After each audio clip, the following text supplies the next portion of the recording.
네, 10월 옵션 만기일입니다. 만기일마다 모셔서 또 도움 말씀을 주시는 분이죠. 하나투자증권의 이호상 연구위원 나오셨습니다. 안녕하세요. 안녕하십니까? 네, 먼저 오늘 시장에 대해서 좀 여쭤보겠는데 프로그램 지금 어떤 수준으로 평가를 할 수가 있는 건가요? 네, 일단 프로그램이 상당히 많이 유입이 돼 있는 상태고요. 그런 상태에서 오늘 10월 옵션 만기를 맞고 있습니다.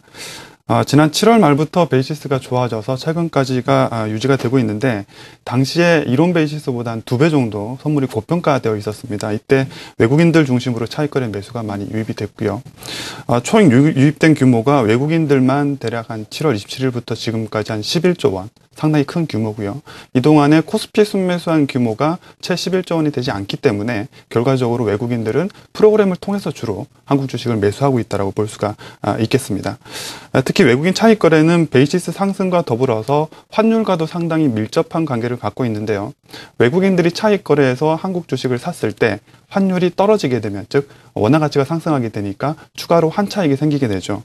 최근에 국내 시중금리가 높을 뿐만 아니라 국가 신용등급이 상향이 되면서 원화 가치가 상당히 증가를 하고 있고 때문에 외국인들 차익 거래하기가 대단히 좋은 조건이었습니다. 하지만 외국인 프로그램 매수세가 이미 저점 대비해서 5조 원 이상 유입이 된 상태이고 또 전고점까지 도달한 상태이기 때문에 추가로 더 외국인들은 매수세를 기대하기에 좀 어렵지 않을까, 이런 불안감도 있는 것이 사실입니다. 네, 그러니까 추가로 외국인들이 매수에 나설 만한 환경이 조성되지는 않고 있다라고 말씀해 주셨는데, 그러니까 프로그램 매수가 더 이상 들어오기는 좀 힘들다라고 평가를 하시는 건가요? 네, 그럴 수 있다라는 그런 좀 우려가 있는 상황인데요. 문제는 외국인들 차익 매수세가 크게 유입될 만한 여건이 지난 8월 달에 비해서는 훨씬 떨어지고 있기 때문입니다. 환율이 이미 전저점 이하로 안정화된 상태이고요. 1110원대까지 이미 도달을 했죠. 그리고 베이시스 수준도 지난 8월 달에는 훨씬 못 미치는 수준입니다. 때문에 외국인 차익 매수세가 최근에 좀 둔화되는 양상을 나타내고 있고, 단기 차익 거래 자금들 같은 경우에는 지난 9월 옵션 만기 전에 일부 청산이 됐다가 최근에 다시 다 유입이 됐죠. 그래서 전체적인 잔고상의 한계가 있기 때문에 추가 유입은 또 마찬가지로 제한적인 상황입니다. 따라서 프로그램 전체적으로 봤을 때는 매수세를 크게 기대하기는 좀 어려운 국면이 되고 있다고 보고 있고요. 결과적으로 프로그램 쪽에서 이슈는 대규모로 추가 매수를 더 기대하기보다는 현재까지 쌓인 잔고가 언제 어떻게 빠져나갈 것인가 하는 것이 이슈가 되고 있고요. 앞으로 선물 시장이 어떻게 움직이냐에 따라서 이 부분이 결정이 될 전망입니다. 최근 베이시스가 외국인 선물 매매 방향에 따라서 그대로 따라서 움직이는 모습들이 나타나고 있는데, 매도 포지션이 늘어나게 되면은 베이시스가 떨어지게 되고요. 반대로 매도 포지션이 줄어들어서 환매수가 유입이 되게 되면은 베이시스도 상승하는, 즉 선물 시장이 고평가되는 모습들이 나타납니다. 어제 외국인들이 선물에서 대량 매도가 나왔죠. 거의 한 9천 계약에 달하는 대규모 매도가 나왔는데, 마치 스페인 신용등급 하락을 예상이라도 한 것처럼 미리 대규모의 매도를 했었고요. 결과적으로는 잘 맞춘 셈입니다. 때문에 외국인들 선물 매도 포지션 규모가 현재 기준으로는 대략 한 3만 계약 내외로 추정이 되고 있고요. 이것은 지난 2010년 이후로 평균적으로 외국인들이 매도 포지션 규모에 비해서는 조금 많은 수준이기 때문에 여기서 추가로 더 크게 늘어나기보다는 당분간은 소강 상태로 접어들지 않을까, 이렇게 예상을 하고 있습니다. 즉 프로그램에서 외국인 매수를 기대하기 위해서는 앞으로 외국인들 선물이 매수가 많이 들어와줘야 가능하다라고 볼 수 있겠습니다. 네, 일단은 그동안 들어온 매수 물량이 들어온 것이 언제 청산될지가 관건이다. 하지만 뭐 추가 매도가 크게 늘어날 가능성은 없다라고 말씀해 주셨는데, 오늘도 그렇다면 좀 완만하게 넘어갈 수가 있는 건가요? 어떻게 봐야 되겠습니까? 네, 일단 어제 외국인들 선물 매도가 많이 출회가 되긴 했지만 이론 베이시스보다 시장 베이시스가 상당히 높았습니다. 그래서 어제 프로그램 매도 별로 안 나왔죠. 네. 오늘도 옵션 만기임에도 불구하고 프로그램 매도가 나오고는 있지만 그렇게 많은 규모로 볼 수는 없습니다.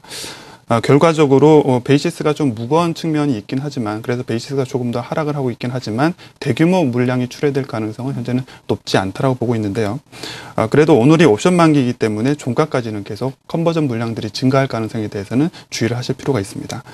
베이시스가 떨어지게 되면은 장중에 계속 조금씩 이렇게 출회가 될 수 있기 때문인데요. 컨버전이라는 게 사실은 현선물 차익 거래를 현물과 옵션 간의 차익거래로 전환을 시켜서 옵션 만기 종가에 파는 그런 구조를 말씀을 드리는 건데 최근에 이 컨버전 했을 때 수익이 상당히 좋은 상황이었습니다. 그러니까 과세 펀드인 대부분의 인덱스 펀드는 힘들지만 비과세 펀드들이 차익 거래를 하는 규모가 우리 시장에서 한 7천억 정도가 있기 때문에 이 자금들은 충분히 이런 컨버전을 할 수가 있는 수준이었고요. 그래서 최근에 옵션 만기 주체들, 옵션 매매하는 주체들을 보시면 연기금 등으로 집계 되는 주체들에서 콜옵션에 대한 매도, 풋옵션에 대한 매수가 지난주 후반부터 이렇게 나타나고 있는 모습이죠. 그래서 이 물량들은 거의 다 컨버전 물량들을 보시면 되는데 대략 수량 기준으로 3천 계약 수준입니다. 금액으로 따지면 3천억이 넘죠. 그래서 이 물량들은 오늘 종가까지 계속 주식 매도를 위해서 대기하고 있다라고 보시면 될 것 같고요.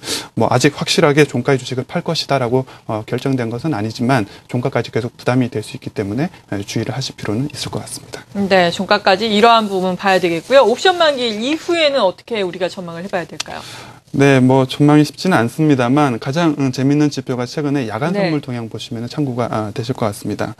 많을 때 한 5만 계약을 넘어가던 야간 선물 계약 수량이 최근에 한 3만 계약 정도로 일평균 3만 계약 정도 거래가 되고 있는데 최근에 주간 선물의 거래가 많이 축소가 되고 있기 때문에 비중으로 따지면 대략 한 17% 상당히 많은 규모라고 볼 수가 있습니다. 그만큼 주간 선물 거래가 많이 급락했다고 볼 수도 있지만 상대적으로 야간 선물의 중요도가 증가하고 있다고 볼 수도 있겠죠.